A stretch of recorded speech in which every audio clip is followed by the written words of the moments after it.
On today's episode, we have the longest but most informative podcast recording we have ever done in beauty behind the brand history with Dorothy Andreas.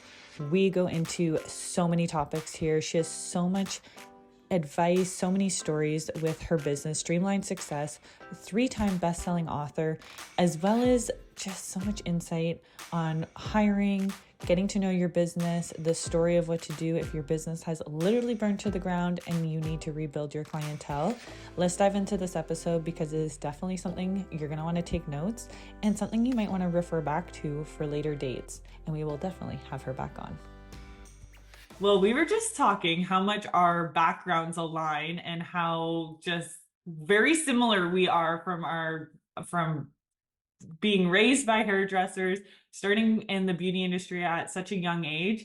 And Dorothy, I'm excited to hear your story. I feel like there's so many key takeaways, not just only for our beauty entrepreneurs, but even for like your book, your mentoring, your mindset. You were just saying too on just the amount of work you've done on yourself over the years. And I think that's something for our listeners, even for myself, is something that we all can work on no matter the age or stage of life we're at. And I'm excited to hear your story and really see how much you've grown and developed as not only a person, but as like a beauty entrepreneur, an author, mentor for so many. So you have the floor. And I'm just, yeah, thank you so much for taking time with us today.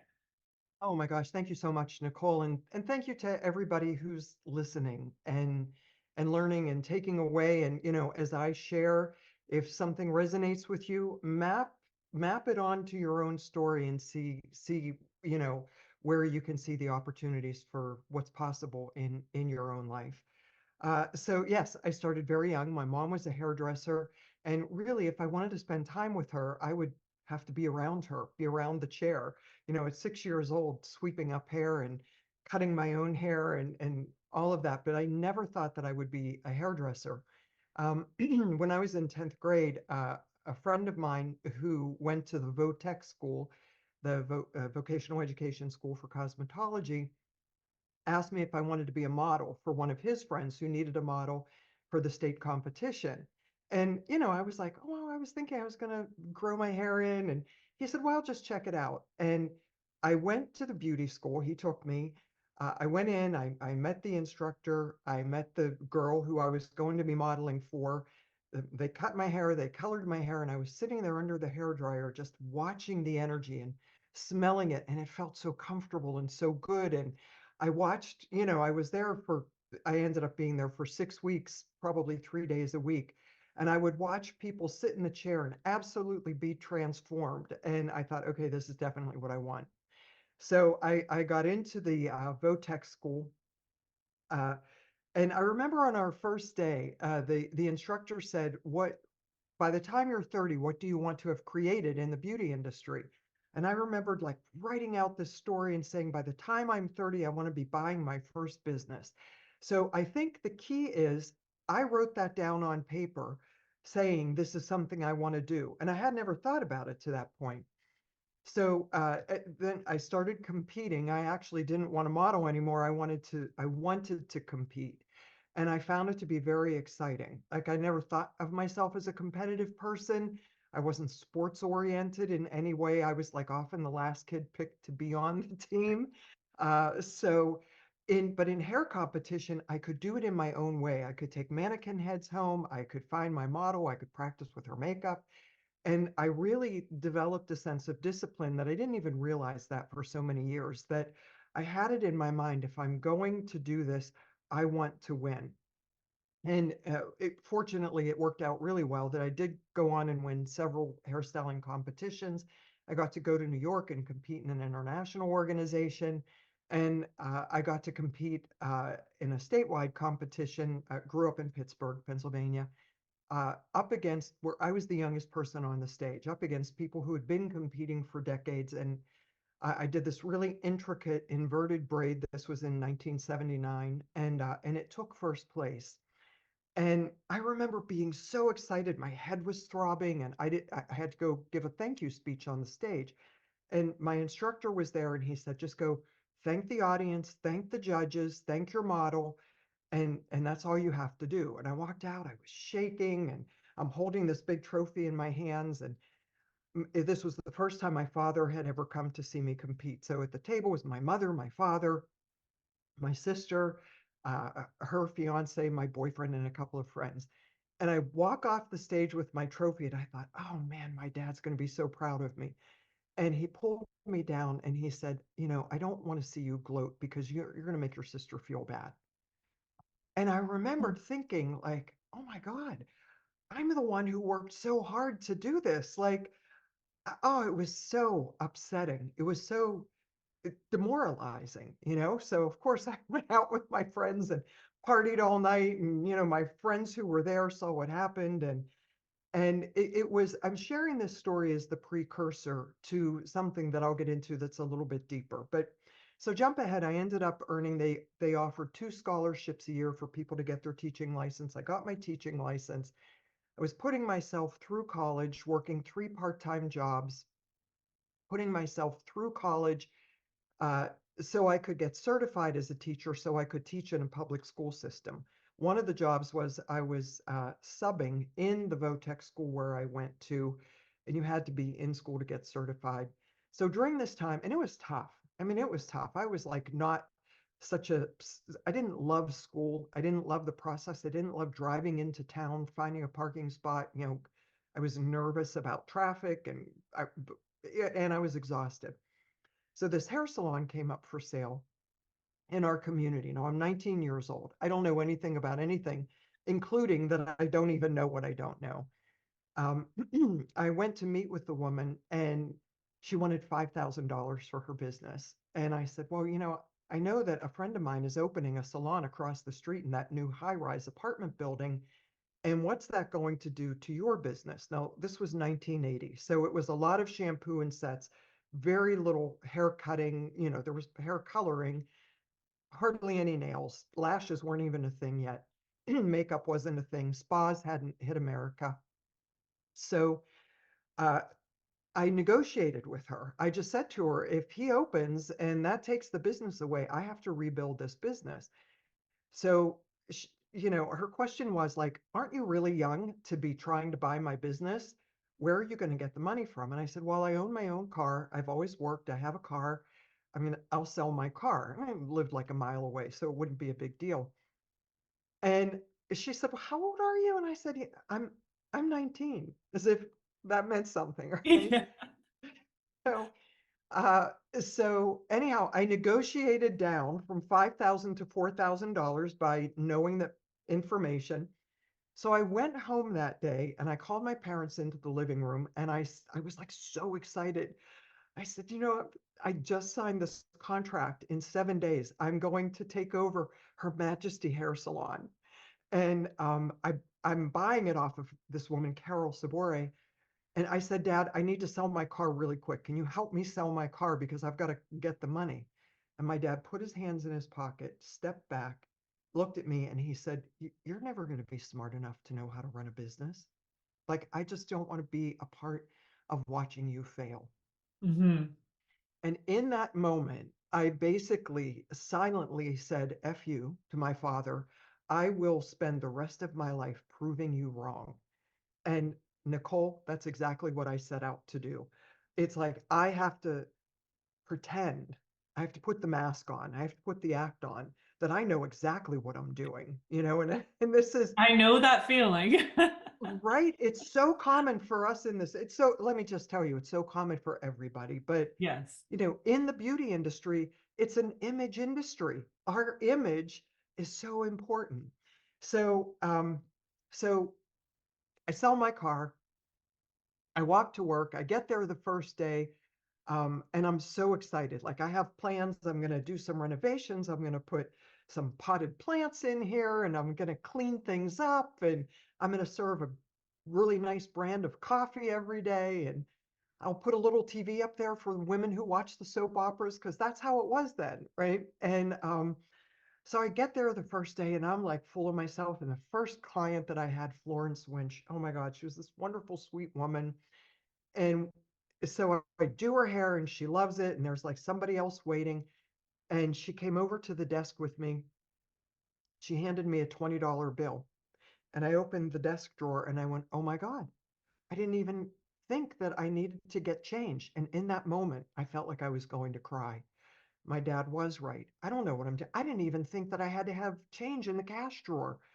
And she could see what was happening in my face. And she said, honey, don't worry about it. I'll get my change next week when I come. And I Aw. was like, oh, thank you. And I called my mom. I'm like, Mom, could you do me a favor? Go get $20 worth of change from the bank. And, this was when a shampoo and set was like, I think $5.50. So very quickly, I realized I have a lot to learn.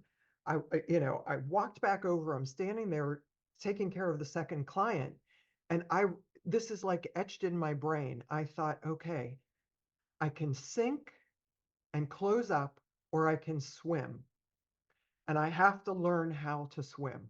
I am not going to fail. I am not going to prove my father right. I am going to do whatever it takes. Now, in 1980, there were not support groups for women. There were not business groups for women. It was only 1979 that the Pregnancy Discrimination Act was passed. I mean, the year I graduated from high school, you could still get fired for being pregnant at work. So, we've come a long way, baby, right? So anyhow, it's over the next couple of years, I've caught my first employee stealing. I didn't have the courage to face her up front. I didn't know how to do it. I made up some nonsensical story that I couldn't afford to keep her. And I really like, I was so scared. And I thought, here's this woman who works with me every day. And I'm looking at her in the face and I trust her. And she's putting my products in her bags and taking them out of here at night. And that was sort of a wake up call. And I thought at that point, I was lying awake every night thinking, how many haircuts do I need to do to pay the bills? But I started thinking, I have to, I have to be able to access education. And other than Modern Hair Salon, there was no magazine around, and so there wasn't much. And I was running the business, so I couldn't like go take night courses or something. So what I realized was the asset that I have, and this is the asset that each and every one of us has. My mother cautioned me, don't gossip. Whatever you hear dies in the vault of your head. Do not repeat what you hear. It will ruin your business if you get gossipy. It will ruin your business if you repeat something that you've heard. And so I really tried to uphold that belief system. And I thought, well, if what I have is clients who sit in front of me who are all older than me, they have experience. I'm going to start asking my clients questions that can help me know how to run my business. I had a bookkeeper. We ended up bartering. I would go to her house on Tuesday nights and she would teach me, we didn't have anything online at that point, how to manage inventory, how to manage, I started hiring other staff, how to manage payroll, taxes, all of that. So every time I had a question, I would just take it to my clients. Hey, I have a question. I have a situation. Do you know anything about this? Do you have any experience? And that's how I learned. The first couple of years was just asking the people who were sitting in my chair. And this is something we don't realize we have access to, but the people who sit in our chair are brilliant and they love to share what they know. Mhm. So that. It was about maybe about 4 years in, 3.5, 4 years in. At that time, I went to so get back to my father. He died when I was 21. He died 2 years later of a heart attack. So he never really got to see what I was capable of creating. Um, but there were times where he started referring his friends to come to my business. And I really had to latch on to that and say, okay, he is proud of me. If he wasn't proud of me, he wouldn't be referring people to my business, and it sort of got back to me through his friends who were like mechanics and things like that. They'd come Oh in and my go, gosh, oh this story. yeah, your dad told me I had to come see his kid to get my hair cut. Like, oh, thank you. My dad's a mechanic too, so this is Right. hilarious. Like, Nicole, there are no coincidences. There are no yes. coincidences. But this, it's just so fascinating how life is. But anyhow, so yeah, my dad passed away, and I was getting ready. I used to go to church in the morning with my mom, and that was faithful, raised in the Catholic religion, and went to morning mass a lot of mornings, sometimes with a hangover, but I went. You showed up. That's all that I matters. showed up, exactly. And so we were walking out the door, my mom and I, to go to morning mass, and the phone rang. It was the fire department. And they said, your building is on fire where your hair salon is. We need you to bring the key up. We don't want to have to break the glass door down. And so my mom and I left, and as we're going, we can see the fire trucks and billowing smoke. And it was just, I'm looking there going, oh my God, wait a minute. I think I bought an insurance policy when I opened this business. And I know, like, I think I pay $45 a year for insurance. I don't even know what insurance means. I don't even understand this. Did I just lose everything that I own in the world, right? I mean, I owned, but by this time I was able to buy another car. And as I was pulling up to the area that was roped off, I saw my friend who I'd gone through school with lived in, there was my salon, a convenience store, and a couple of apartments, and we were above like a bar and a restaurant, sort of. Okay. We were on the street level, they were down below. They were carrying her out in a body bag, and I watched it, and I was like, I it was devastating. It was just devastating, and I thought, oh my God, my friend died. Like, and I remember like walking from my car up to where the firemen were to give them the key to my door. And it was just such an awful scene, thinking, whatever I've lost, I can work and make up. A I hundred can't get my percent. friend back, Yeah. It was so crazy. As fate would have it, the day before this happened, I had like a perm was my last client, and they canceled. This is when we used to use a thing called call forwarding in our business. I forwarded the calls of the business to my mother's phone number, and I took my appointment book home. And so this the fire was on TV. It was all over the news. I was on the news. And, people started calling the salon, and it would ring through to my mother's house. I had the appointment book and I had access to the phone, which was just such a gift. Oh gosh, yeah. Yeah. So, and in the appointment book, I had everybody's phone number somewhere or another. They have these big giant Yeah, paper we had appointment one books. at the spot when I first started. I did not have online booking or anything, so I know exactly how valuable that thing is. I lost my appointment book once, and I know the feeling. It really is. It's like losing your database these days. And that's really the value of our business is our clients. That's, Absolutely, it's the heart of the business. Yeah. it really is. So anyhow, I had a couple other salons call me and say, hey, we have an empty chair. If you want to come here and work until you figure out what you're going to do. Um, so what I ended up doing was I called the State Department. I told them what happened, and I said, I would like to be able to use the basement in my house to have our clients come and do their hair in the basement. Um, and we had an old chair hair dryer. I had a blow dryer. I had bar stools, and I got dispensation to do this temporarily until I ended up reopening. So what ended up happening was my friend who opened the business shortly after I bought my first business. I would see him at the bar underneath of my business by 2 o'clock every afternoon. I would see his car there. And I remember I'd be looking out the window while I was shampooing my client thinking, I'm not going to go to the bar. I'm going to stay here and work, going to Yeah. work. I'm going to keep my head down and work because I have bills to pay and I can't celebrate in the middle of the afternoon. And it was hard. Uh, but he went out of business and they never refilled his space. So the manager of that building was my hair client. She called me and said, we will give you the space that they had for the exact same rent that you were paying there. Um, you just have to do the renovations if you need any renovations, but all the water, the conditioning, everything. And at Oh, that point, amazing. it was amazing. It was such a gift. And most of my clients were coming out of that building anyhow. I do want to back up and say one thing. I opened this business October 1st of 1980. Within a year, this is Pittsburgh. The economy was based on the steel industry. Within a year, there was a collapse in the industry, and all of the mills had closed. And one by one, my clients were disappearing. They just couldn't afford to come in Yeah.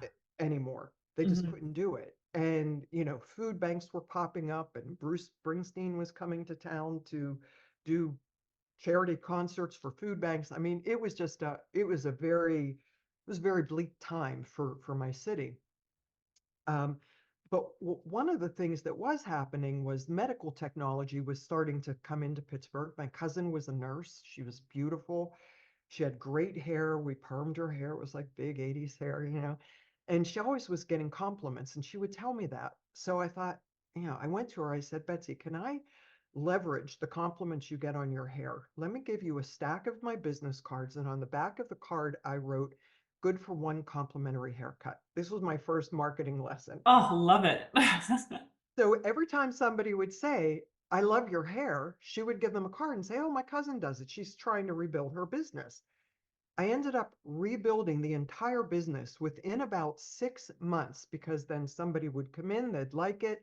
And I would say to them, with the whole collapse of the steel industry, I have employees, we're building our business. If you have anybody you want to refer, that would be wonderful.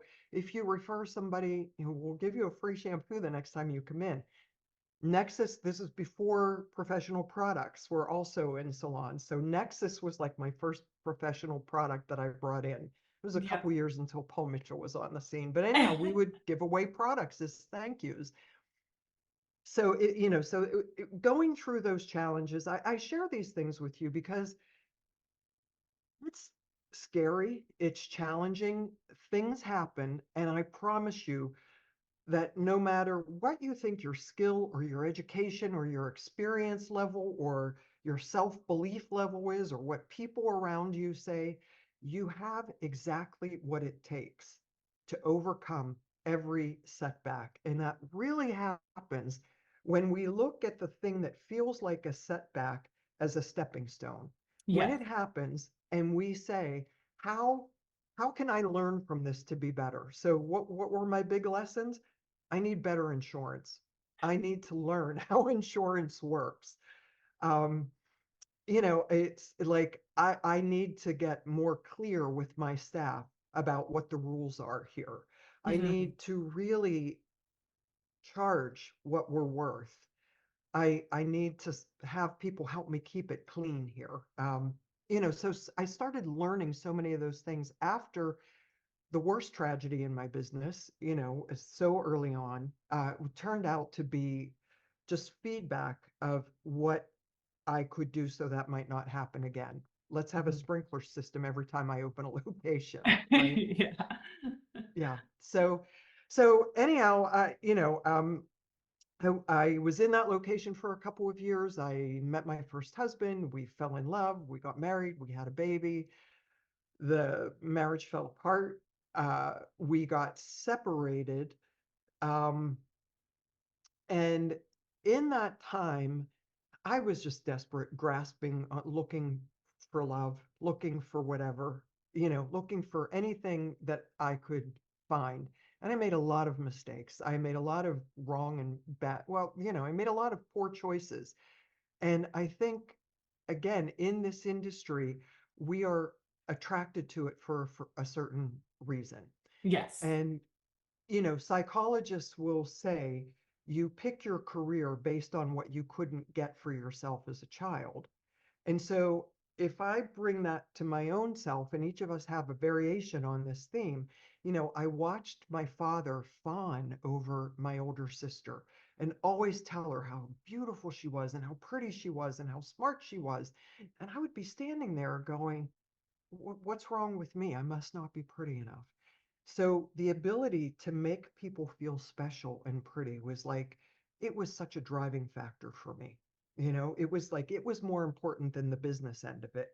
And then the business end of it, I started realizing I if I want to do anything more than what I'm doing right now, I have to learn more about business. And so anyhow, I decided this new building I wanted to grow. This new building was being constructed, and it was like the ideal location. I went in, I picked it. There's a really, this story is too deep to go into in the amount of time we have here, but I go deep in it, in what it was like going in front of the board of people who were deciding who they were going to rent space to in this new, really cool building in a trendy section of town. I share what that experience was like because I didn't even know what the term business plan meant then. It, so anyhow, I went, I got in, I was selling the other business to one of my employees, and she kept stalling on the contract. And and I didn't want to push her because I needed her to buy the business, but I also needed her to sign the paperwork. And it was like down to the wire.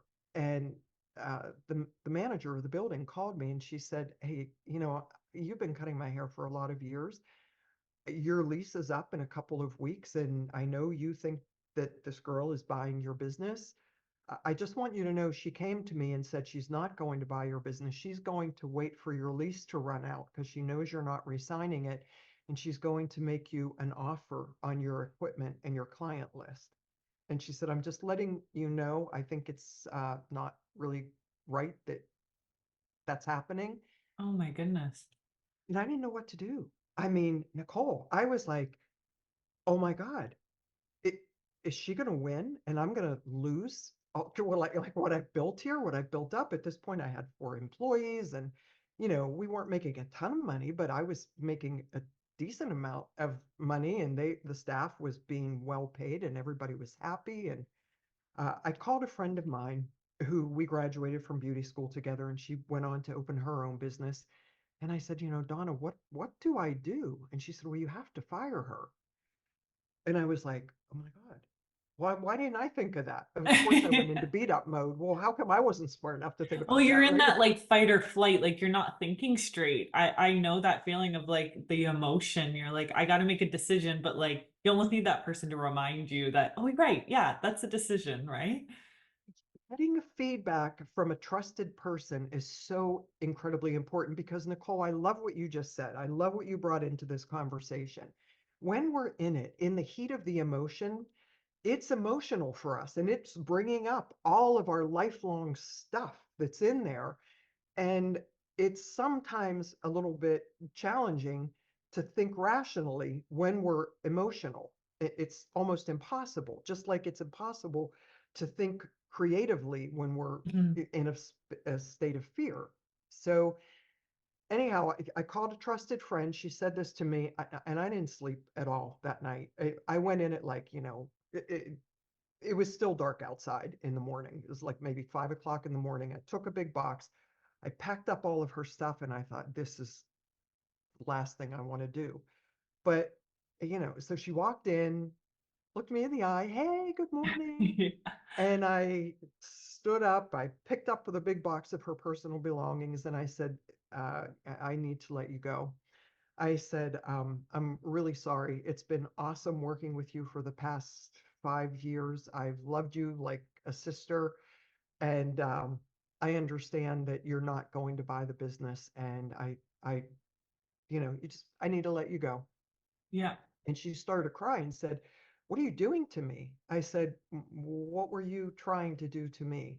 You're trying to take my business that I've built out from under my feet and get it for nothing. I said, that doesn't work in my world. That just doesn't work.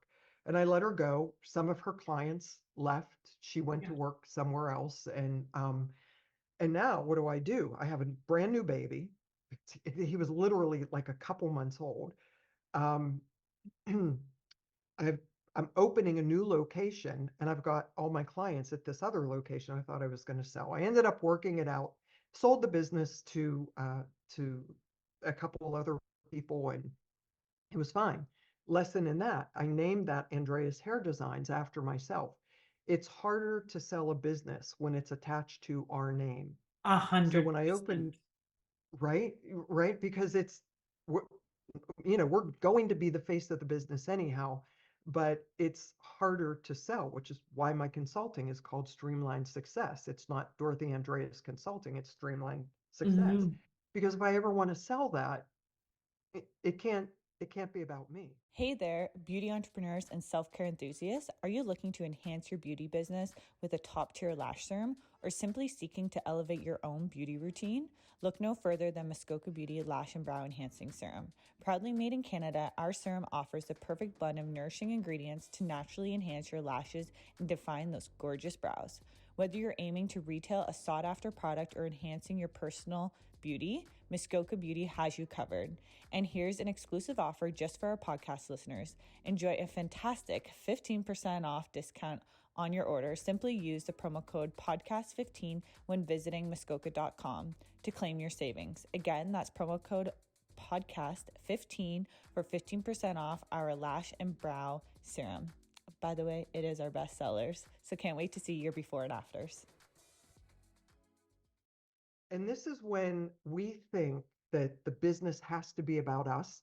The business is about the business. And when you open that business, especially if you incorporate at any level, you basically sign an oath that you uphold the integrity and safety of the business above all else. And this is really important. And this is where, push comes to shove. And I see a lot of people will sort of separate themselves out of entrepreneurial pathways at this point when they make it more about them than about the business thriving.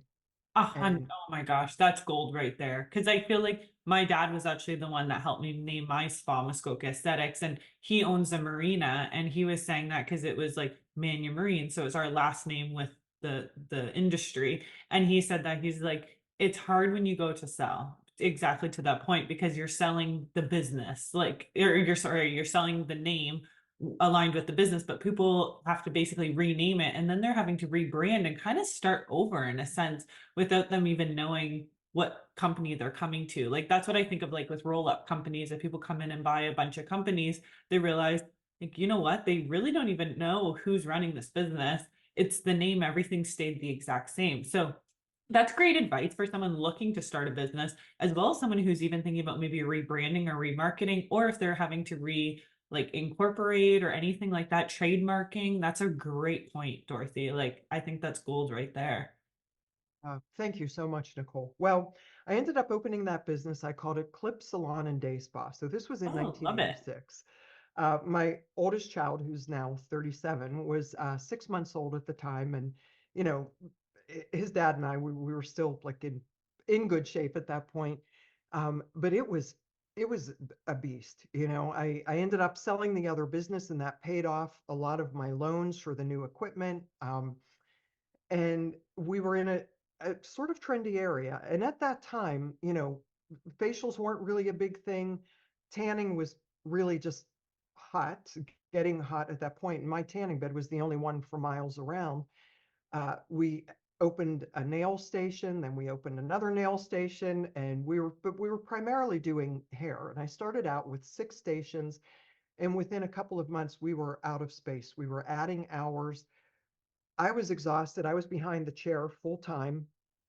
And what is something, and this is such an important thing, employees kept coming over and saying to me while I would be working with a client, hey, how do I do a refund again? Hey, I made a mistake on the credit card. I'm checking somebody out. And then I realized we need a full-time receptionist.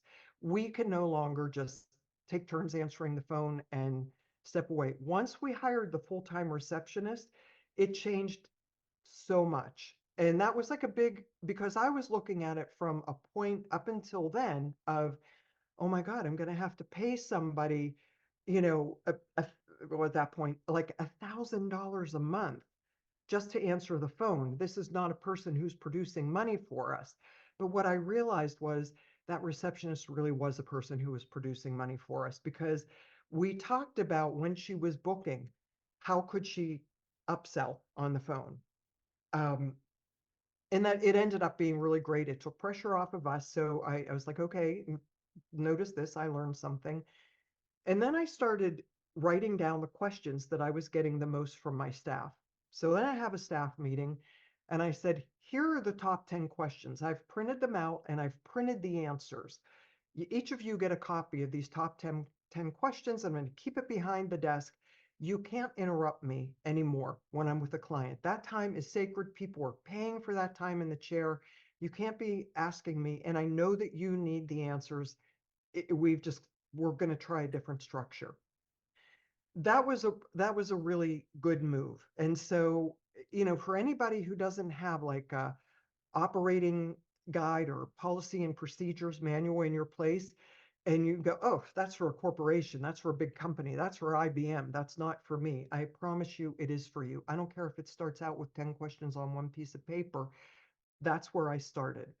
Over the decades, mine went on to be a 64-page document that I promise you, each thing in that document was there because it cost us. It cost us a Oh, client, it cost us money, it cost us reputation. It went into the manual. The staff had to read it, sign off on it, and keep it. So I figured that each page in that 64-page manual probably cost me about $10,000 in mistakes over the years. oh my gosh, this story sounds too familiar. Right? So so Clip Salon and Day Spa, it's great. We're selling products behind the chair. At this point, we had a little bit of Nexus, but we were really big with Paul Mitchell, Rusk, Sebastian. We had a full makeup line because we were doing facials and nails, and I had this wonderful French woman who was doing waxing, and this wonderful Russian woman who was doing massage, and we really, we quickly grew out of space with the first location. We moved up the street. We took 2 floors. At this point, I had 13 employees, and we really were making a name for ourselves because there wasn't in 1986, people used to walk up, come in, they'd look at our sign, they'd look in, and they'd go, "What's a day spa?" Oh my The goodness. term day spa hadn't hit America yet. So I had to educate a whole market on what a day spa was. You're Move up. bootstrapping it.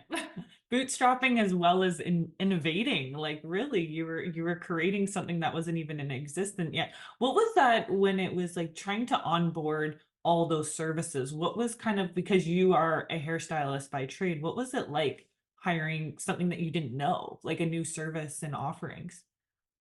So, because I had my teaching license, I knew how to wax, I knew how to do manicures, I knew Okay, how to do pedicures, I knew how to do makeup.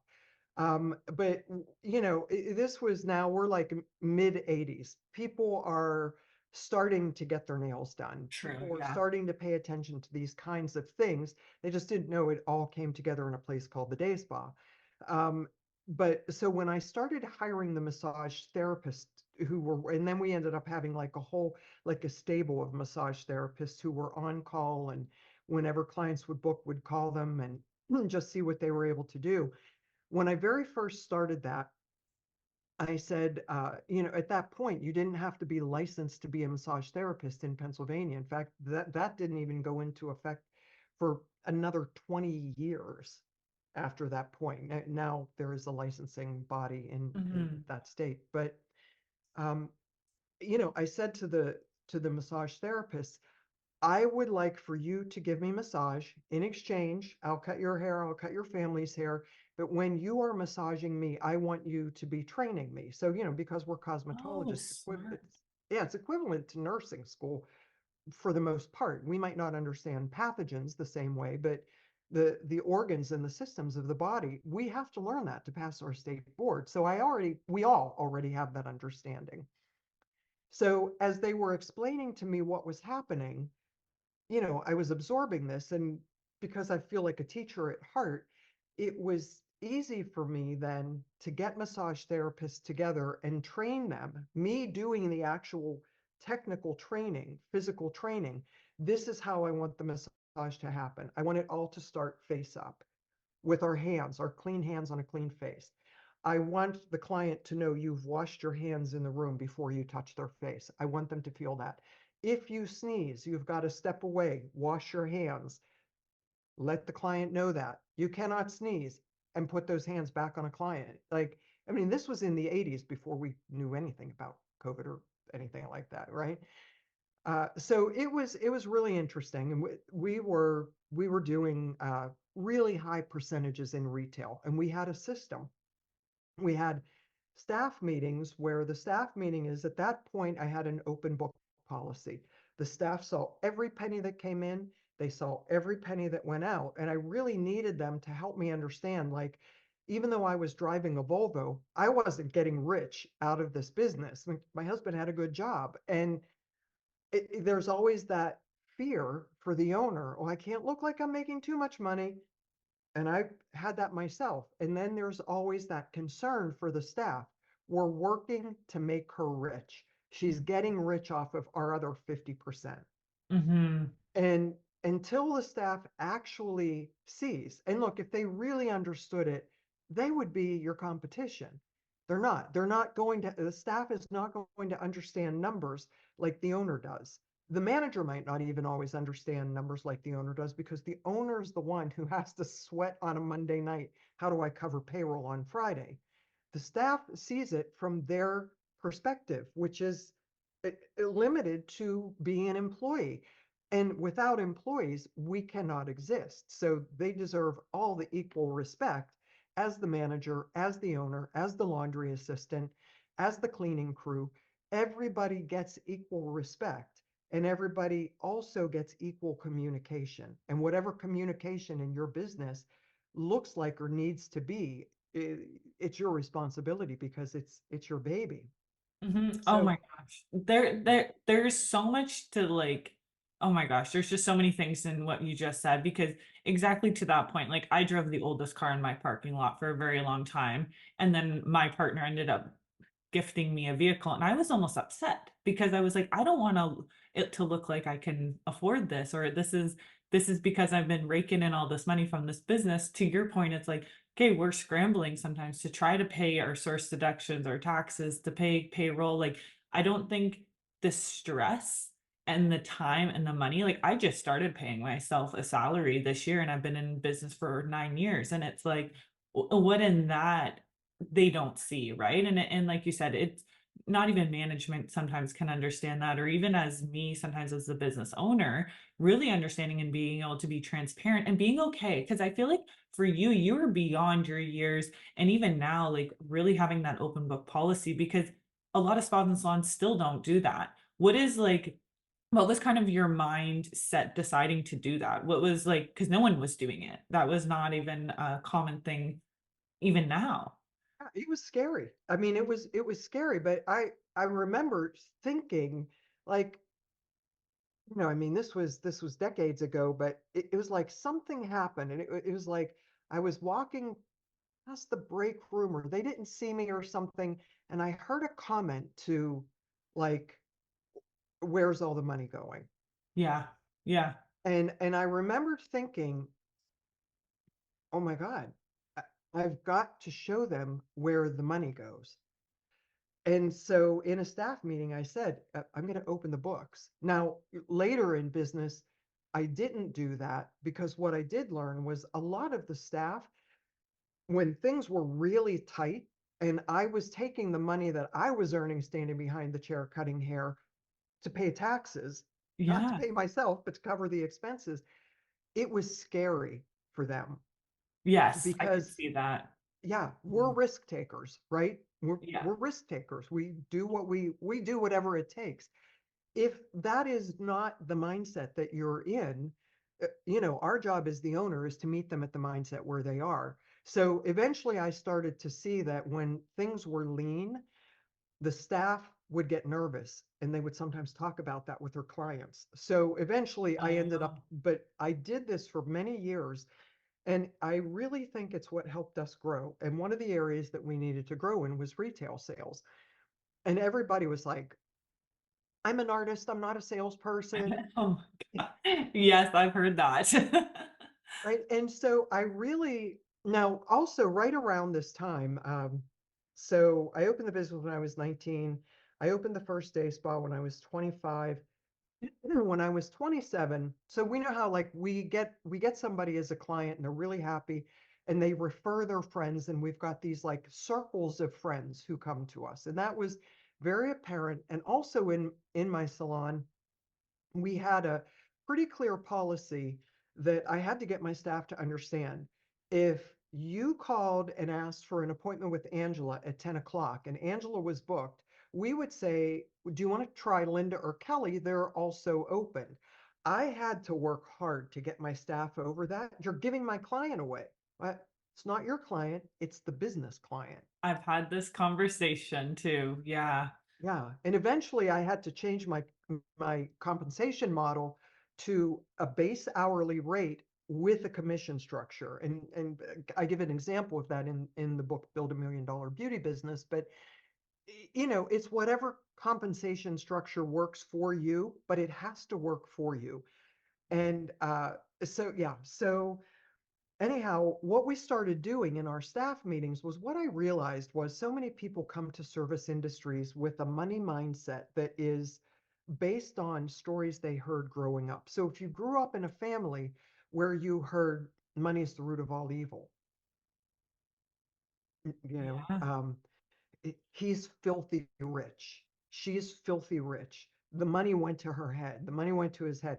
When we've grown up with that kind of phraseology in our mind, we take it on because it's from our tribe, Oh, from yes. our family. And so that mindset spills over into work where we think if we're recommending, buy this pen for $12 when you could buy a lesser quality pen in Kmart Mhm. for $8. Who am I to expect you to spend more money with me? I had to work really hard to get my staff over that mindset. And that's when I started developing the money mindset course, was really getting my staff over it. But how we got around that was we started doing mock selling, where you were a stylist, you would sit in the chair as if I would sit like this, you, the stylist, would sit in the chair pretending you were the client. I'm behind you. I take the product and I say, mousse was a big thing at this point. Oh, yeah. So it's like We role just got playing. right. Role Yeah. playing, handing the product, coming around. So I was face to face, not talking to them through the mirror, but making direct eye contact, showing them the product, putting the product in their hand, putting some on their hand, saying, smell this, feel this. Um, I'll show you how I'm going to use it at the end of the service. Of course, we were going to sell that. So what happened was I'd also gotten involved in a local chapter of an international organization called the Art and Fashion Group International. No longer around, but it was like really the up and coming kind of artsy premier organization. And I was a member of it. And I started getting more involved there and really watching. We were doing like 35, 36% a month in product sales.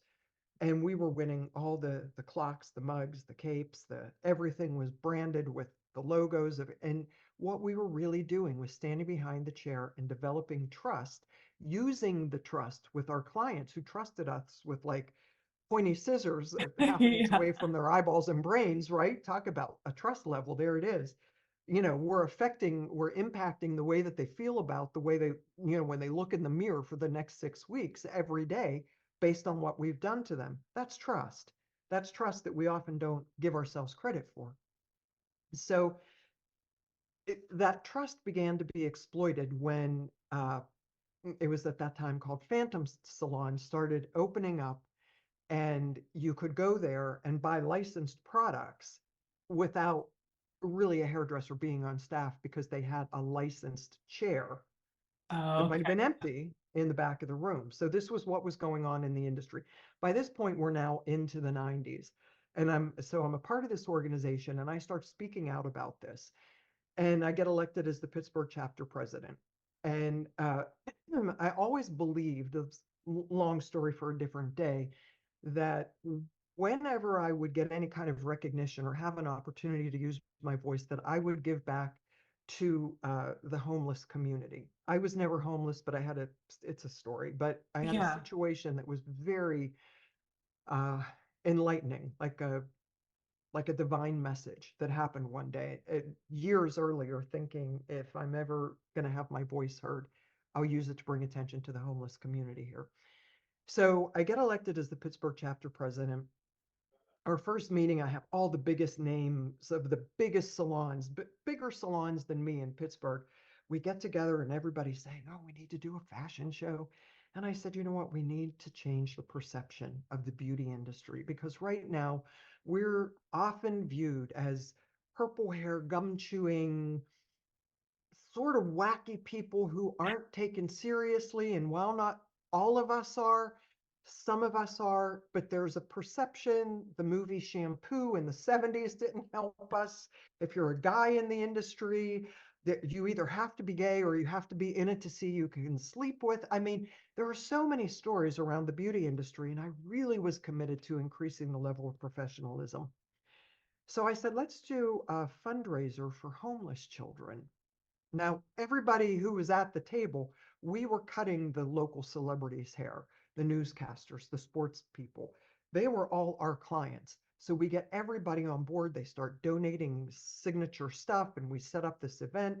And we raised in that event over 20, I forget now, 23, $24,000 in that first event that we did. And it really raised the bar.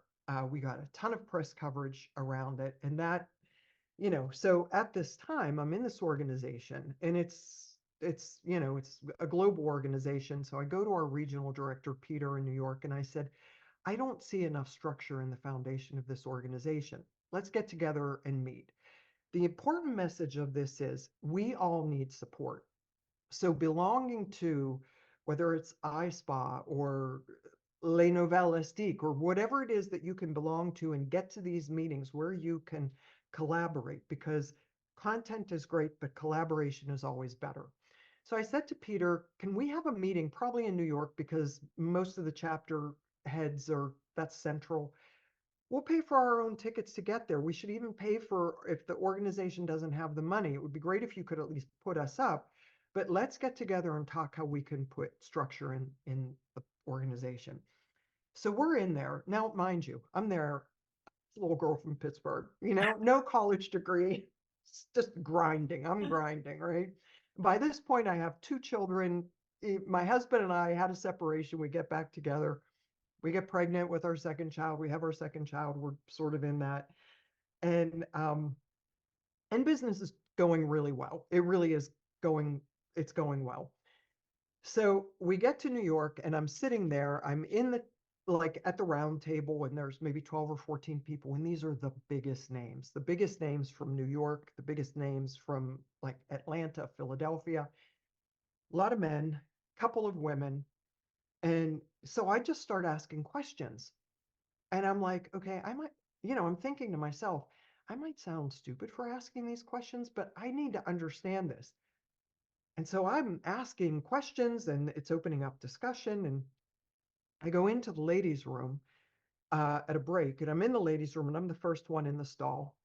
And the stall's closed. So the women come in behind me and I hear them saying my name, like, oh my God, she's so smart. And I'm in there looking around going, is there another Dorothy in the meeting? Oh They my can't be goodness. talking about me. I'm afraid I look stupid by asking these questions. And I hear it. And then by the end of the year, I was elected as the international president of the organization. I'm sharing this story because it's so important. We have so much self-doubt.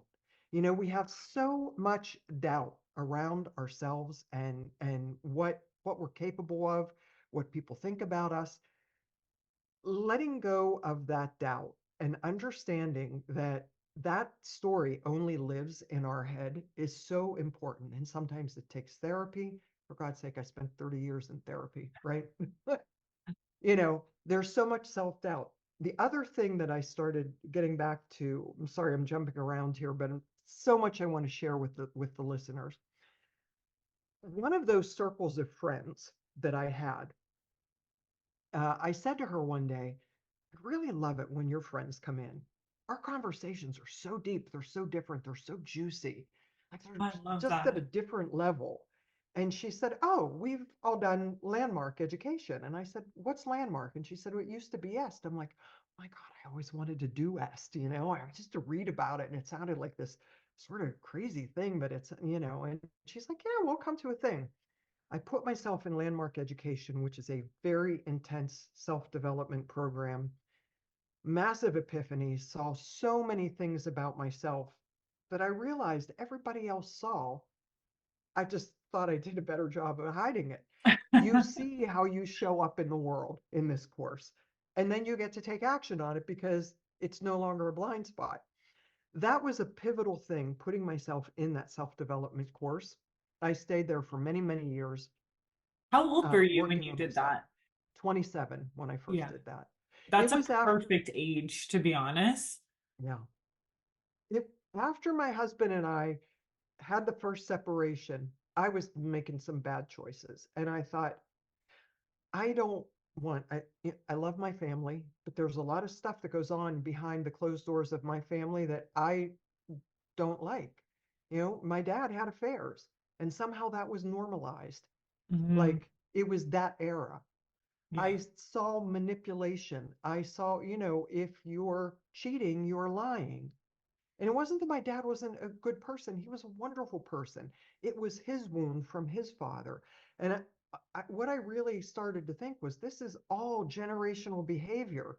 And I'm just a part of it. And it's all I know because it's like a fish is in water. They don't know that they're in water.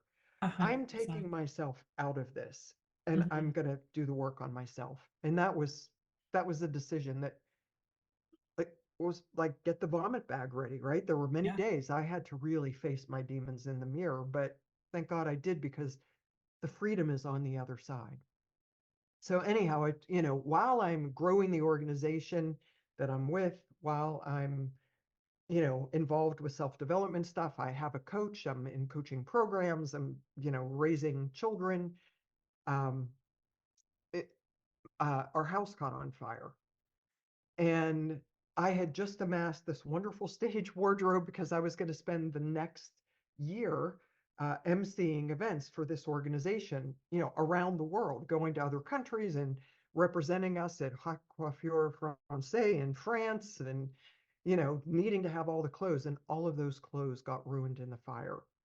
My little boy and my mom, who were at home at the time, were in the fire. The day the fire happened, I was up in New York with a group of Japanese delegates because I'm the new incoming president for the organization, telling them what our event in March is going to be like. 4 days after the fire, so we lost everything we had but the shirts on our backs. Oh my We move goodness. into my in-laws' house. My kids are like distressed. We put them in crisis intervention therapy. It was like I can't even believe it, and I have to be in New York 4 days later to run a meeting with like the biggest names in the industry. And I still don't even know what I'm doing. I'm still thinking, oh my God, if they find out that I don't really know what I'm doing, I'm going to look like such a Yeah. jerk, right? So So I'm just you going to have to keep your personal life almost like a top secret at that point. exactly, exactly. Right around the same time, I found out that my business manager was mismanaging funds and a lot of them. And it happened by happenstance. One day I was in her office. At this point, we had expanded. We were in a much larger location.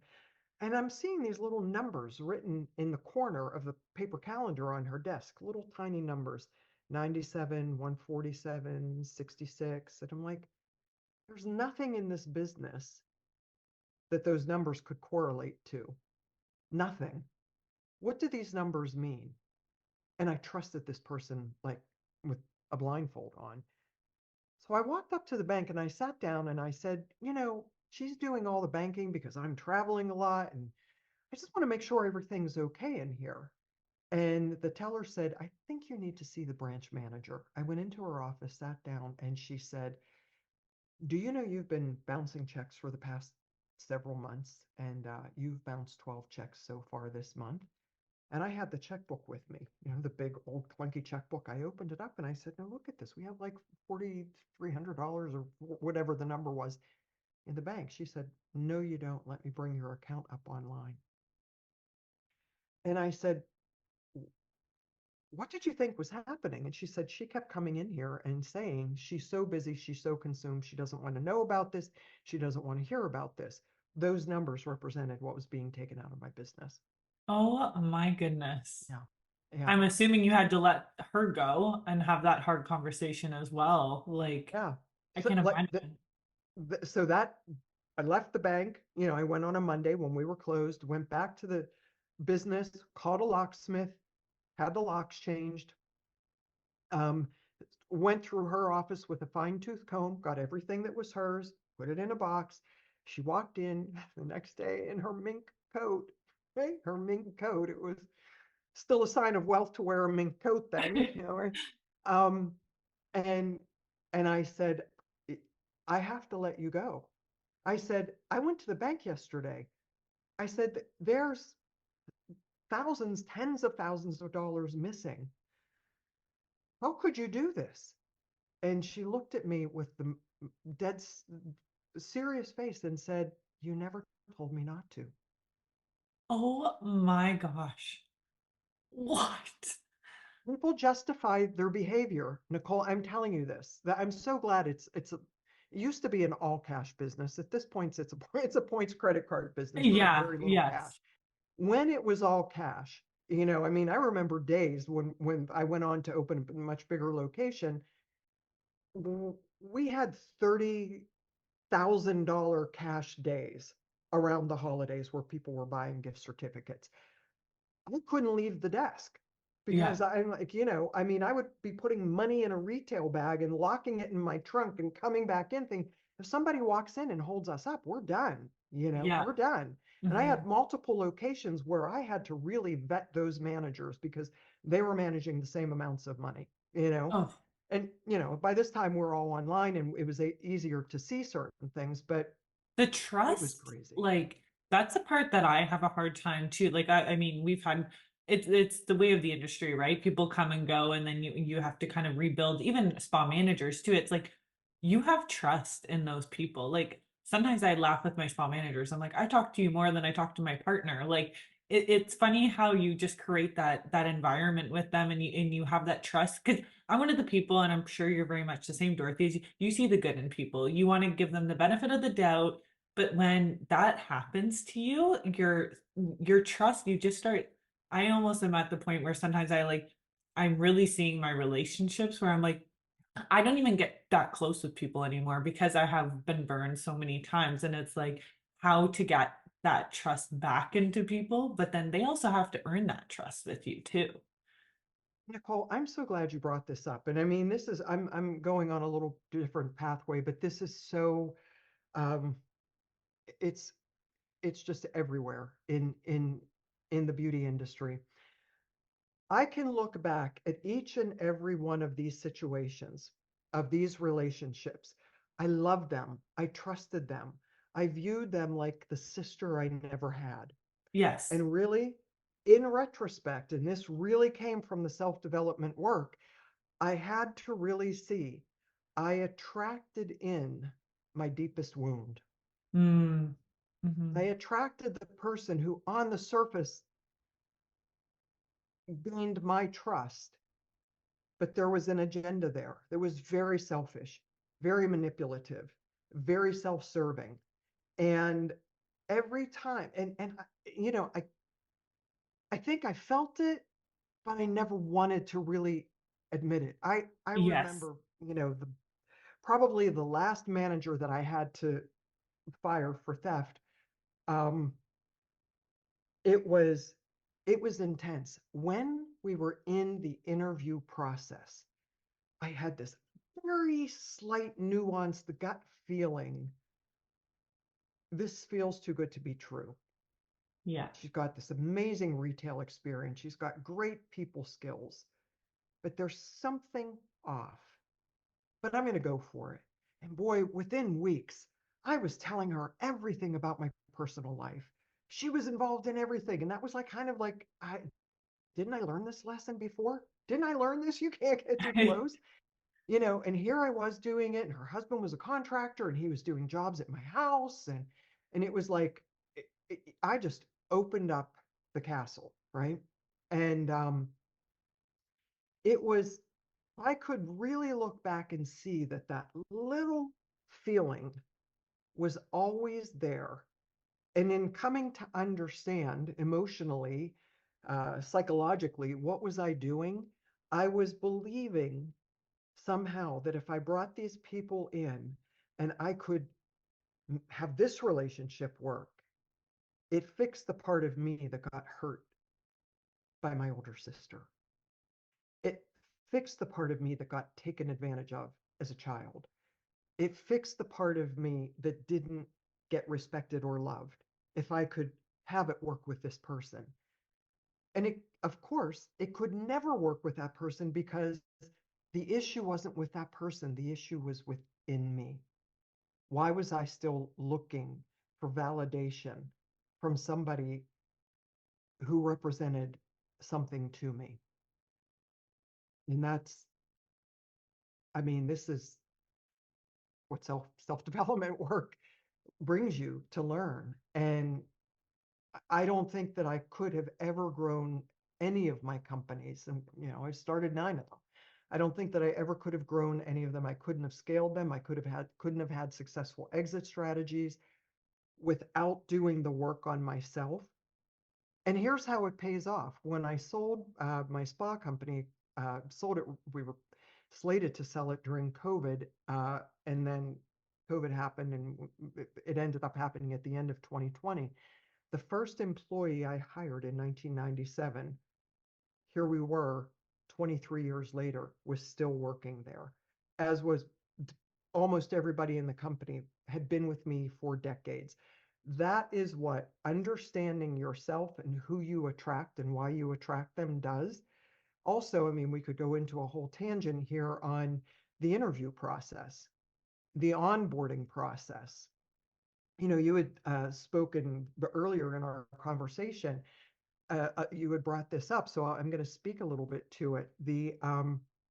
When we bring a new person in, first of all, the interview process to eliminate turnover.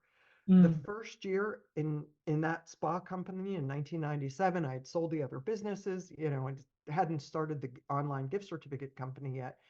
But that first year, at the end of the year, when I got our payroll book from Paychecks, we had 99 employees come through the system. When we needed about 22 employees every day to function. That's how high the turnover was. And I thought, oh, good Lord, what is this? I had a Tony Robbins tape, and I'd gone to see many of his seminars and listened to his when they were cassette tapes and used to watch him on late night TV. So I had a tape where he was talking about body modeling. And I started thinking, okay, let me start to do this. I was still interviewing people at that point. When somebody's tense and their arms are crossed, and I don't want that, I want them to open up to me, I'm going to cross my arms. And then I'm going to very gently uncross my arms. I'm going to watch them uncross their arms too. I'm going to slow my breathing down. They're going to slow their breathing down. So I started doing this and changed things. And then I added this question in the interview process. What are the top 3 things that you value in your life? And that was the game changer. I love That was the game changer. My top 3 values were family, faith, and career. Those were the things that were really important to me. If somebody sat in front of me and said those 3 things, they were a lifer with me. Yeah. If they said 2 of those 3 things, they were probably a lifer. If they said one of those 3 things and the other things weren't like so far off the radar, I knew that there was a chance for it to work. If not one of those 3 things were said, that employee wasn't going to fit in our culture. Oh my gosh, I even think about that for dating. Not that I'm dating, but like for dating questions, right? Of like to make sure someone's on the right page and the right values with you. Because that's a thing that I've noticed with like, we've had quite a bit of turnover this past year. And there's a lot of things that a lot of it doesn't seem to be directly to us of the reasons why they've been leaving, a lot of them personal things, and also that age kind of in the 20s where you're kind of figuring out yourself in different paths. And that's where I kind of sometimes think I'm like, when I was sitting in that interview with that person on day, like after they've given their notice that they're going to be leaving, I look and I reflect back to exactly that interview stage, and I'm like, what was my feeling on that interview? Did I know that they were going to be a lifer? Did I know that they were going to be maybe a year, 2 years and end up leaving? Or are they here to get value from me to go start their own business? So it was all these different things that I really had to sit with to reflect back. And then I feel like from each one of those, I'm like, wow, I knew the answer in that interview stage. Nicole, thank you so much. It's you trusted you know, it's you when you trust yourself. It's what I was just speaking to. I Yeah. knew in the interview this Yeah. person is not going to be good in my, you know, you do know. And what I love about what you said, at this point, I have a fairly healthy coaching practice, and it started out with a lot of people in the beauty industry, and now those people coach people. And I Oh, really I love love watching what they're doing. They're coaching people in how to understand their numbers, how to, you know, when I start coaching somebody and I say, how do you verify that the money that's in the bank is the money that you collected? And they don't even know how to get into QuickBooks, and they don't know how to do that. And now I see them 3 years later teaching people how to do that because I was able to teach them what I had to learn. It's really, really cool. So I teach a lot of different, coach a lot of different people in different industries. And if they're single, if they're married, I'm usually ending up at some point doing marriage counseling with them and their partner. This that. always happens. If they're single, I'm doing a lot of dating coaching. And it's so much of what you said, like if you go out on a date with somebody, you can't have intimacy for the first 3 dates. You just can't. You can't get drunk and end up in their bed and then expect that they're going to respect you. You can't think that because sex is good, you know who they are. Because here's what happens, much like the interview process. Our talent agent, we, the owner of the business or the manager or the person who's conducting the interviews, we're the talent agent, right? We want to True. show you our best because, God, we need staff, we need help. uh, you, the person who's being interviewed, your talent agent shows up for the interview because you want to show the best. The person who you hire and the person who hired you in the interview is not at all the person 6 weeks later when you have to work overtime on a Saturday night. Sign up for a free trial of Mangomint today and tell them you heard about them on this podcast. You'll get a second month free.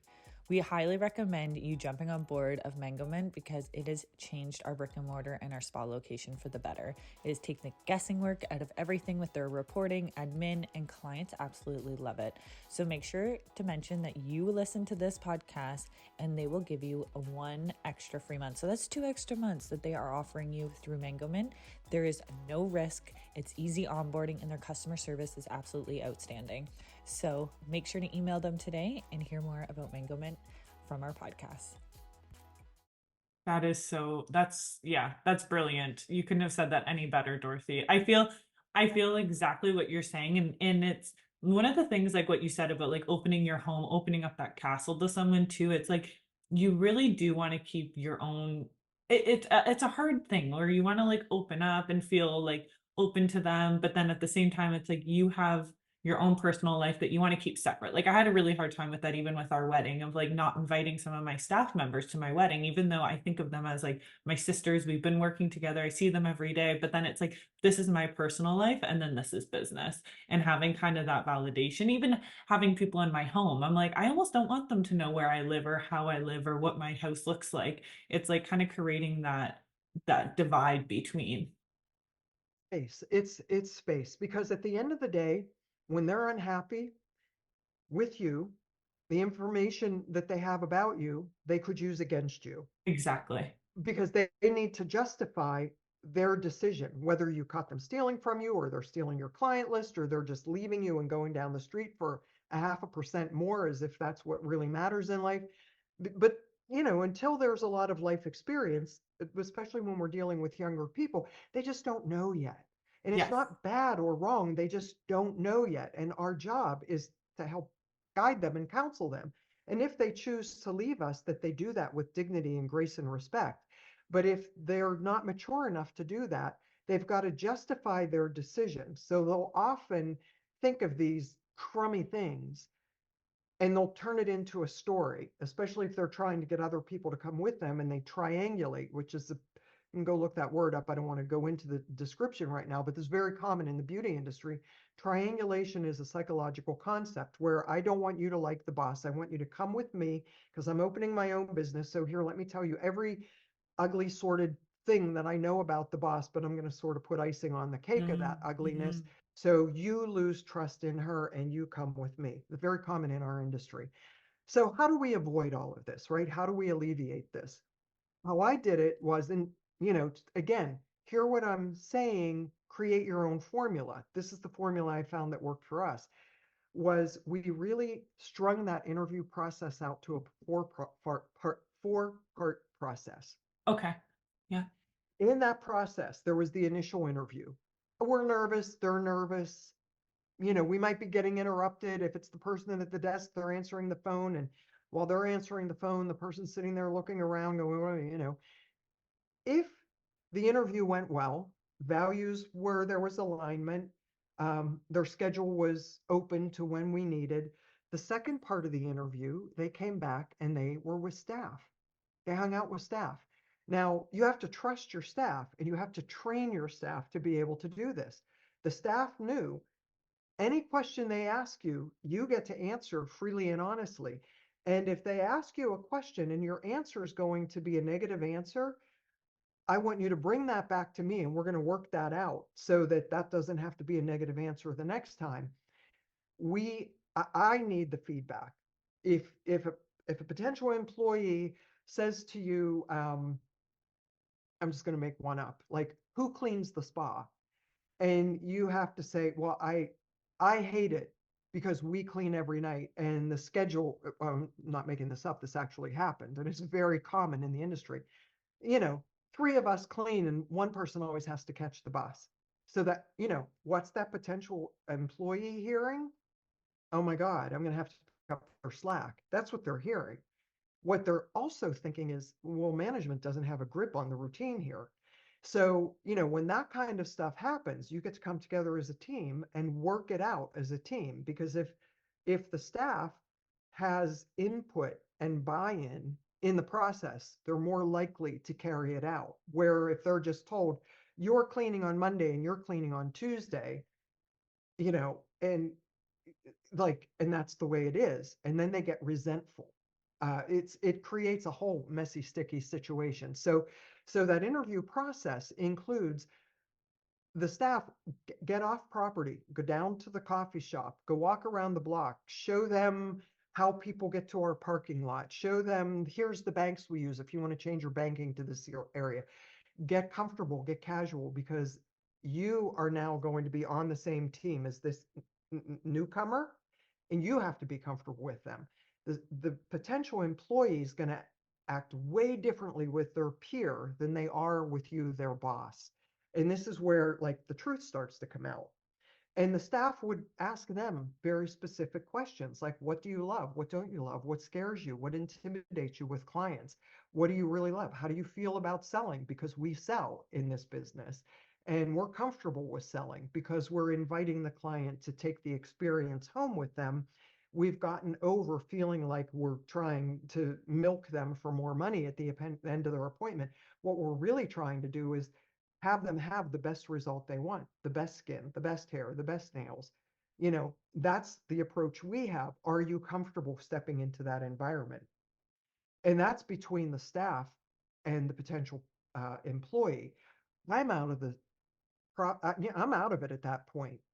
This is where trust and culture starts to be developed in any organization, especially in a service organization, and most especially in the beauty industry. Then the next part is they get to come back and they get to shadow the staff and they get to go around and see when it's slow. We do laundry, we dust shelves, we're paid a base hourly rate here.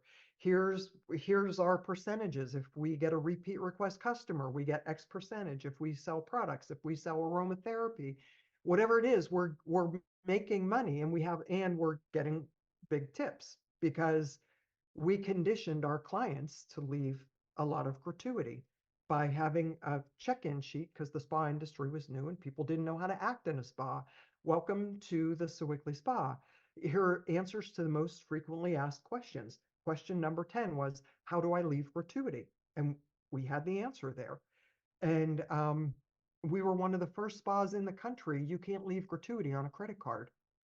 That happened because we had an issue.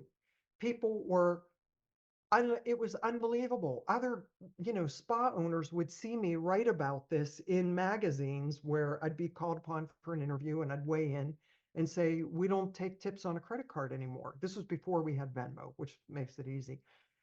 And I would get calls from spa owners around the country saying, how can you get away with that with your staff? It's communication. It's on our website. We say it at the booking time. Just to let you know, if you would be interested in leaving gratuity at the end of your visit, it cannot be left on a credit card. It needs to be done in cash or a personal check. We had to normalize that as part of our booking script because receptionists were like, I don't want to talk about tips on the phone with people. Well, if you add it in to 6 other checkpoints that confirm the appointment, it's just one of those. And We thankfully, had there a was an ATM right similar, next door. we actually had a similar thing, Dorothy, as well. Like we didn't accept credit card for the longest time.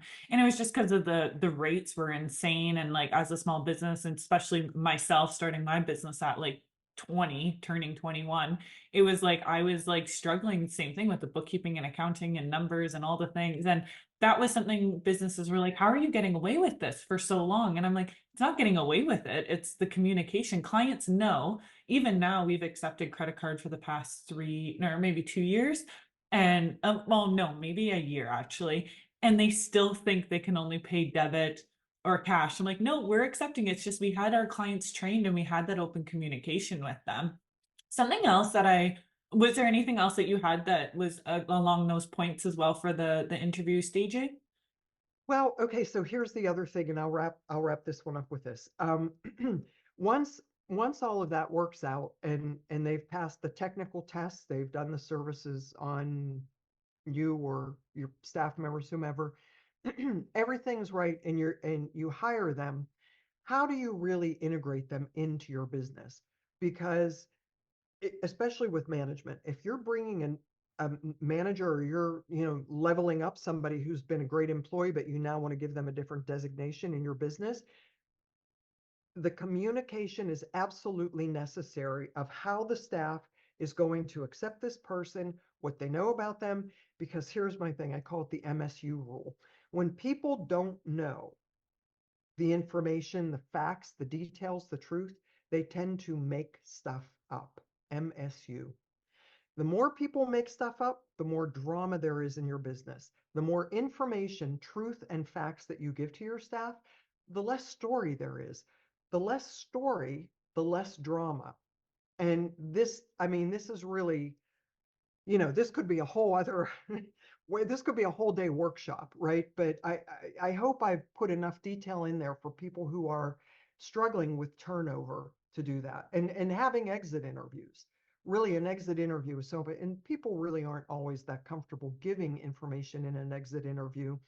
But even if they don't want to give it to you, have your staff find out what really happened here, what really went wrong, because they're going to be more apt to share it with your staff than they will with you. That's actually such a good point. I was just talking about that with our spa managers because we have had like all of a sudden we've kind of had a group of girls that have left for personal reasons, but it's like the staff that we have, we almost want to be able to have that transparent communication with them saying like these are the reasons. If there's things that us as a business need to work better on or improve, or if there's similarities that you're feeling the same way for X, Y, and Z, please let us know. Like the and being okay, like I'm not perfect and I will be the first one to admit that. And I think as like a leader, not so much as the entrepreneur or the boss, but even just the leader role, it's like what can we do to better value the staff that we have for them not to want to leave like the other ones have.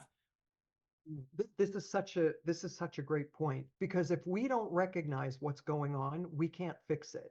And Uh, if we have blinders on because we're too busy, we're too important, we're too, this is, it's I'm actually writing an article for Dermoscope magazine right now about how important it is to spend time away from behind your chair.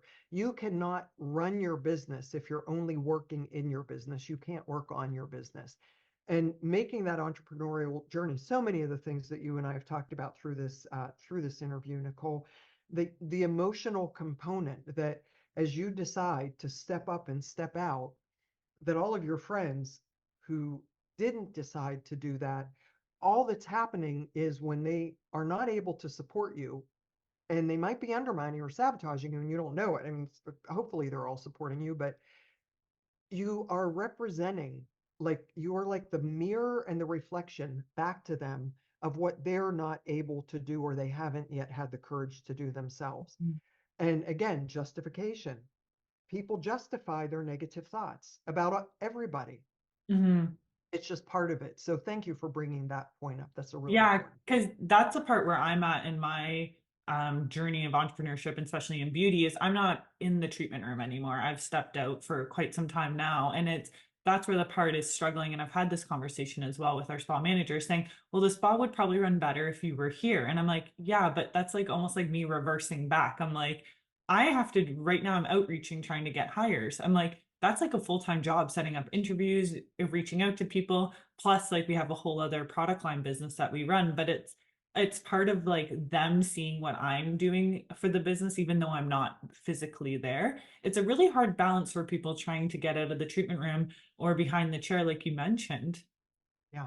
This is where staff meetings are so very important, especially once I had multiple locations. Then, so I think one owner, one person can manage very comfortably 3, 4, 5 people. 6 people gets a little, it's a lot, you know. Yeah. When you get up to 7 employees and more, you really do need to bring in help to manage you, help to manage what you do, what your staff is doing. So if you have a staff of 21 people, you might need to have 2 managers, maybe a lead Yeah. manager and an assistant manager or something like that, or a really strong receptionist. Because if you don't, things get missed and things get dropped through the cracks. And there's one more point that I want to talk about, and this is one of, like, when I think about how we hold ourselves back, and this relates to the online gift certificate story. Hmm. So we didn't, online gift certificates weren't a thing. Online anything, we were very new in the whole online world. The fact that we had a website was it. And the fact that we were doing that, like we were ahead of 90% of the curve at that point. I was in a business growth workshop that I highly recommend if anybody's able. You have to meet financial criteria to get there, called the Strategic Coach. It's based out of Toronto. It's an excellent program. So I'm in that program, and it's mostly men in the room, and me and 16 men, and we're, and they're financial planners and own car dealerships and own, real estate companies, and it's just like, here I am, girl from Pittsburgh, I own a spa company. And but we were working on bottlenecks in our business. And I'm sharing this because this is such an important piece. Each and every one of us who owns a business, we have a bottleneck, a place where things jam up. Now, at this point, I had already worked out a lot of our compensation issues. Um, our policy and procedure manual was in place, our scheduling, our cleaning, our interviewing, all of that was in place. So I really started thinking, all right, where is our bottleneck? We had multiple locations, and this was before, online stuff was a thing, and points credit cards weren't really around. They weren't a big thing yet either. Capital One commercials weren't what we were seeing on TV. It was still a lot of cash business. We would have to close the spas down, all of the locations, on the 15th of December, because you can't have a woman who's naked with just a robe on, around the corner getting a pedicure or getting her nails done, who's just come out of a facial room, who's in, like, euphoria, bliss, and having men walking in the front door and coming to with loud voices and often coming together in groups buying gift certificates for their wives for Christmas. And I did a lot of advertising on gift certificates, heavy, heavy advertising on gift certificates. So I'm in there and I realize the bottleneck is this. So I'm going through this whole workshop this day and I'm thinking, do we put tents up out in the front yards? Do we put credit card processors out on the front porch?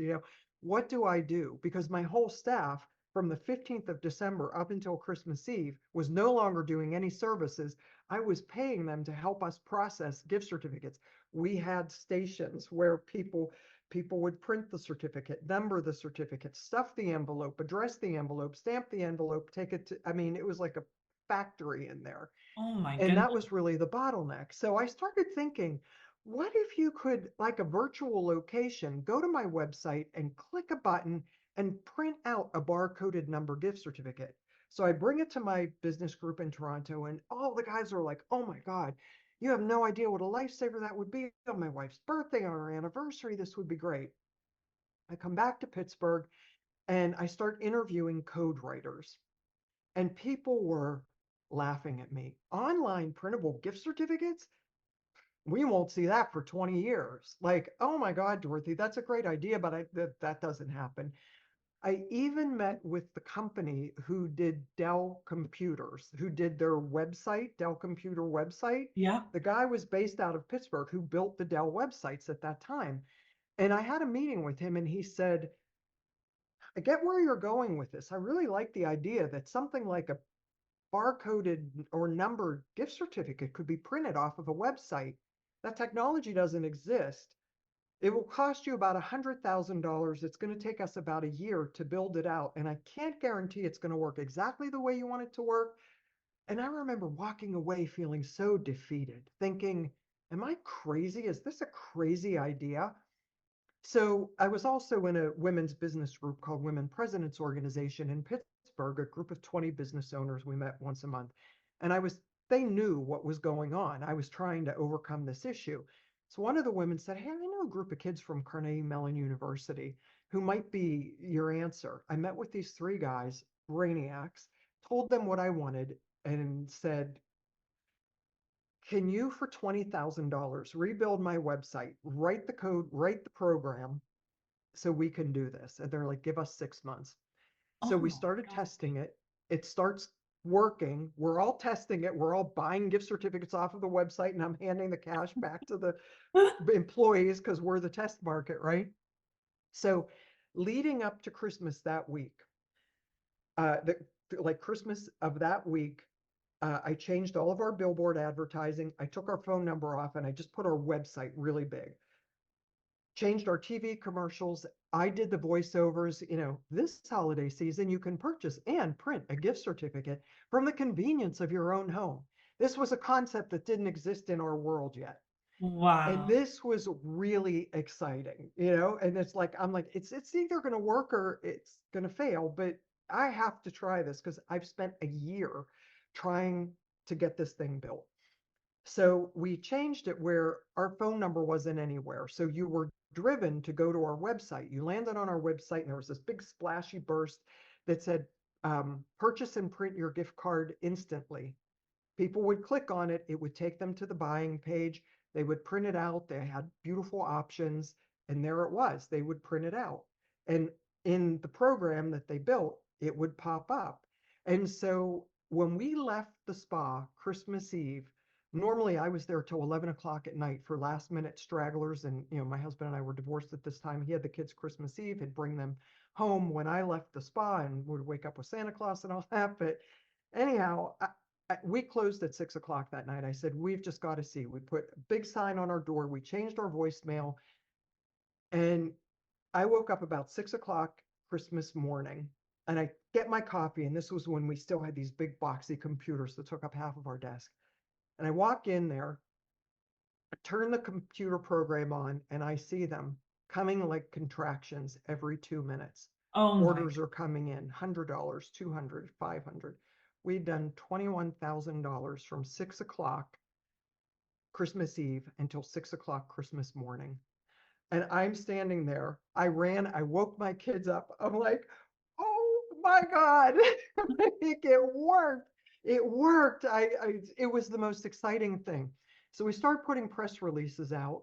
A couple magazines did stories on it. Pulse, iSpa story, did a story on me and my business. And at the end, they put, she started this online gift business. And thought it was really fun. It was a really, Oh really my. fun time. And I started getting calls from around the country. Can can you provide that to us? So I started a new company called Spa Edge, where if I was on your website, people would click on that button and seamlessly come over into my program that was branded just like yours. And I took 5% of every credit card you offered. Now, along with this, if you were in my system and we were, offering your program and collecting 5%, people didn't know how to market this. So Right. you would get an hour a month of marketing time with me. And I remember I was working with the Aspen Club with their marketing person.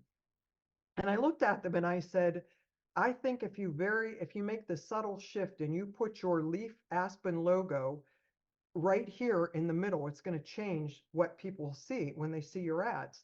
You need to brand yourself a little bit better. Everybody's heard of the Aspen Club, but people don't recognize your brand yet. And they were like, oh my God, that's brilliant. Okay. And now here we're going to promote online gift certificates. It was so much fun. I had clients from around the country. I was calling Spa Finder saying, hey, I would love to partner with you. I have this system. I have this process. I've got a whole book of businesses who are using this. I would love to partner with Spa Finder. And they would laugh at me on the phone. Online gift certificates, that's crazy. We don't want anything to do with that. Well, sure enough, I didn't know enough. Here's how we're always learning something. I didn't understand really quite how to uh, trademark or patent this. And so about 3 years later, I had competitors doing exactly what I was doing. And one of those competitors took it to Spa Finder, but that's okay. I really look at as we grow, as you start to set such brilliant, strong systems up in your business that you don't have to be there every day.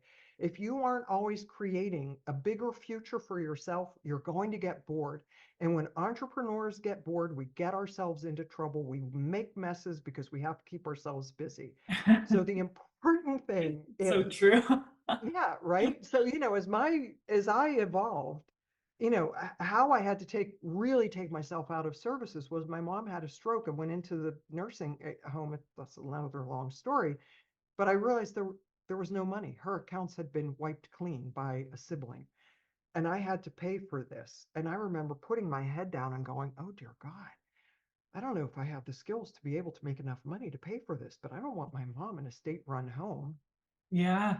And that day I was like, I've got to get myself out of operations and only focus on growth. So at that point, I was handling our media buying, I was handling our training, our education, our product decisions. And that was pretty much all I was doing. So to the point that you were speaking to, I had to always be letting the staff know what was happening, and I had to rely on my managers in the morning huddle because I spoke with the managers every morning. We did like Yeah. a freeway call or whatever. Um, Here's what Dorothy's working on this week. Here's what Dorothy's working on today. Here's what's happening. Here's what's going on. Mhm. But having a monthly staff meeting where, and I address how to do a really effective staff meeting in the book, but um, where everybody feels connected, whether they see me one day a month or one day a week, we're right where we left off. And this is really important for the owner to know. You're always going to grow. Trust your gut instinct. Go for the ideas you have. Go Mhm. for the vision you have. Don't listen when somebody laughs at you and says you're crazy. That can't be done. There's a way anything can be done in this world, Oh right? my Like gosh. anything can be. Exactly to that point. Like that's what something I think about too. I come from like a small town here and like I opened my spa and then I started a product line business because we were struggling to find lash and brow companies to work with and that really kind of showed the talent that our technicians could offer, but we just didn't have proper products for it. So we started our product line business. And I just remember people thinking I was crazy. People still think, and I've had it for 5 years now.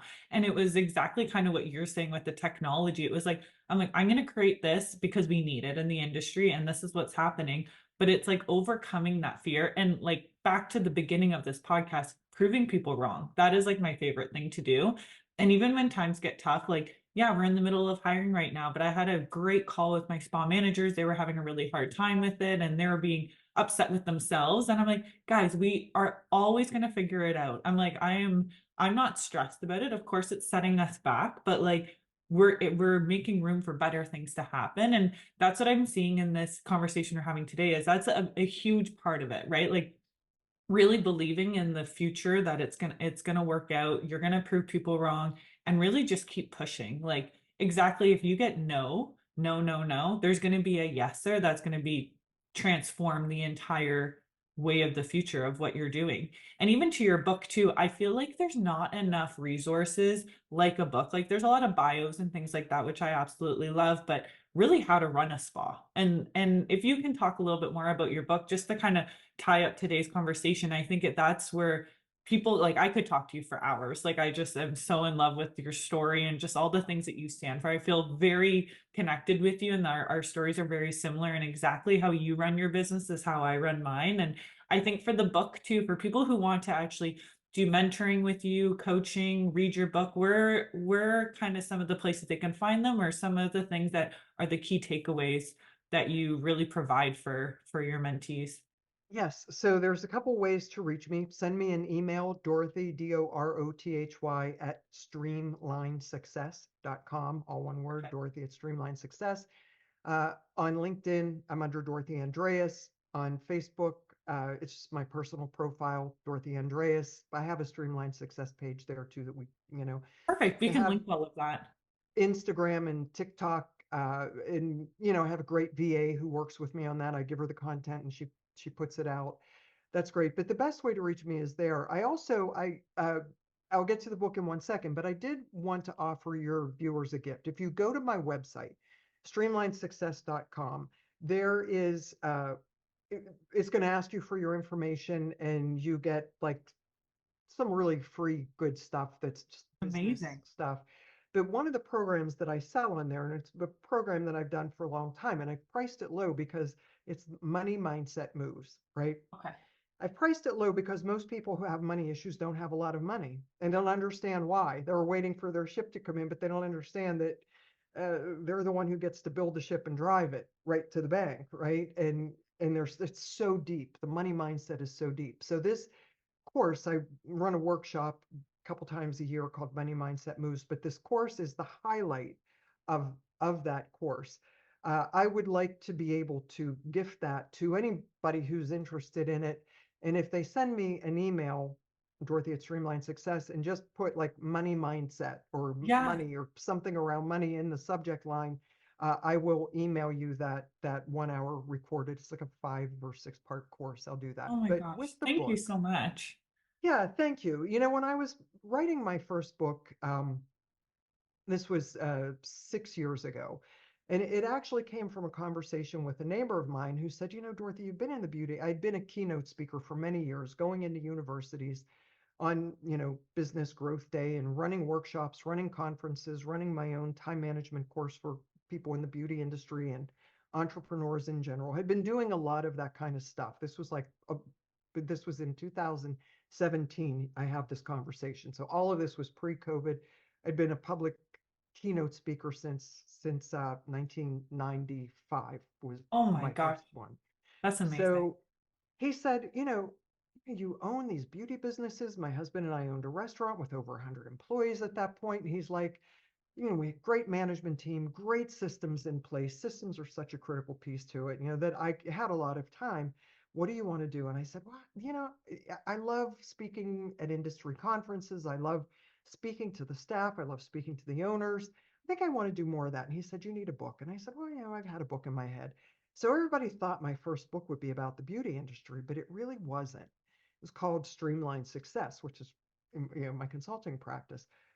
I wrote the book based for the person who wants to start or has started a service-based industry, often single mothers, often with kids, uh, and it's hard. And the book is it's a couple of hour read, uh, practical information for the general entrepreneur. Soon as that book went out, I started getting more calls to come speak on more stages at a higher fee, and that was awesome and excellent. Then we had COVID, and I was scheduled to run a workshop for a restaurant chain, a really well-known restaurant chain, for their management team on employee retention. And uh, the event got canceled because of COVID. And the director of education called me and said, when he was telling me we're canceling the event, and I said, I have a suggestion. Even though you can't do the big conference, if you can get together 50 regional managers, I'll come in, socially distance, space us. I'll come in and I'll run a workshop on employee retention so that the managers have something positive during this crazy COVID time. That's So such a good idea. yeah, we set that up. I, I'm getting ready to run the workshop. the CEO comes in and sits down in the front row, and I'm like, oh my God. Like I knew who he was, but I got a little nervous and I'm like, stay grounded, your material. So I run the workshop. At the end of the workshop, he says, I really love that. This is information that like we never talk about this stuff in the service industry. If you have a book on that, I'll buy one for every manager in the system. And I said, I'm in the process of writing one. I went home and wrote the book, and 2 weeks later, the book was published. And No that was way. Conflict Revelation. And that's a very short read, but very, very succinct, specific on how to manage conflict in the workplace. I feel like short is good though, because like sometimes it's like a business Bible basically, where it's too like it's like too much information. And as entrepreneurs, and like you said, single moms or just we're busy. We just need the key points, exactly what you're saying, like a couple-hour read of the content that we actually need and we can absorb. To your point, I really started thinking, especially when we have kids, right? It's such an exhaustive blur. We've got clients, marketing, management, cash flow, business, the kids, dinner, homework, all that stuff. When when is the free time for the mother, right? Yeah. And or the father? It's when we're in the bathroom on the potty or we're in the shower. That's like pretty much the only time we have to ourselves. And sometimes that's not even to ourselves. So when I was writing that book, I thought, what if I write a book that could be left in the bathroom, and 3 or 4 or 5 sessions, you're done with the book and you've got it to refer back to. That I know that sounds crazy. That was my No, that's so smart. parameter for the second book, Conflict Revelation. When it came to the $1 million beauty book, which started out with a different cover, and I recently just changed the cover to this, and I resisted it because I knew once I started, it couldn't be a surface level book. It had to be a book that would cover every potential pitfall and question that anybody could ask, that I could Hmm. possibly conceive of. It took me over a year to write the book. The first book I wrote in about 6 weeks. Second book I wrote in 2 weeks. It took me over a year to write this. It took months for the editing to be done. Um, it was an onerous project, but in order for it not just to be for me, but how does this book lead people to their own conclusion at the end of every chapter? And what you can sell 1,000 books in a book launch. Getting reviews is really hard. So if you're out there and you've read the book, please give me a review, right? Oh my gosh. um yeah, it's a challenge. You can buy reviews, and I don't, that's No, not my and I think style. it's the authentic, right? It doesn't give you that same effect when you know it's actually changed someone's business. And even this podcast, like this conversation today, I feel like will change the way we've touched on so many things in this conversation. I think even for me, it's like almost like I needed this conversation today. And I hope our listeners feel the same. Like there's so many things on any stage of your business. And even for your book, I'm definitely going to look into purchasing them because I feel like it's one of the things where you need almost like that, like having a business mentor, but it's almost something where you can go back and refer to it and make notes Yes. in it and remind yourself that you have those resources available. Well, with this book, how I really, it's like, okay, here's what I'm sharing based on history. So Yeah. there's often stories peppered in there that amplify the point that I'm teaching on. But at the end of every chapter, I put a series of questions in there, and it took me so long working with the editor. I mean, the questions I think took the longest of anything, because if the reader really thinks deeply and writes out the answer to this question, you're giving yourself your own formula for success. Here's my formula for success, but here's how to create your own formula. And as an entrepreneur, if you started one business, you just said it, you started your beauty business, then you started a product business. When I was talking about our high product sales, through the organization, I started a company called Nedco, Northeast Distribution Company, where I was the importer distributor for Davines Labs in Parma, Italy. Davines Comfort Zone skincare and becoming and natural solution shampoo, I was the importer distributor because I wasn't going to be selling in a fake store somewhere. And I Yeah. had to learn how to become an importer distributor. So business skills are business skills.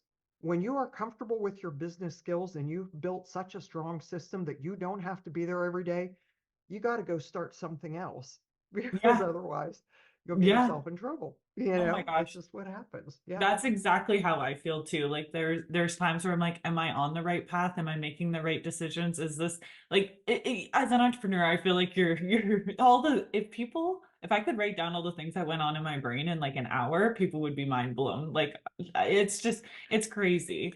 So I Oh, am so grateful for today's conversation. I definitely will have you back on because there's so many other questions I want to ask you. And even to the topic of selling a business to marketing a book, how to like there's just so many things we could talk about today, but we oh will my gosh. definitely have you back on, Dorothy. This was Thank you. incredible. Yeah, the exit strategy is an important one. Money mindset is an important one. Uh, how to write a book. Yeah, we could do, call me. Yeah, I know where to find you.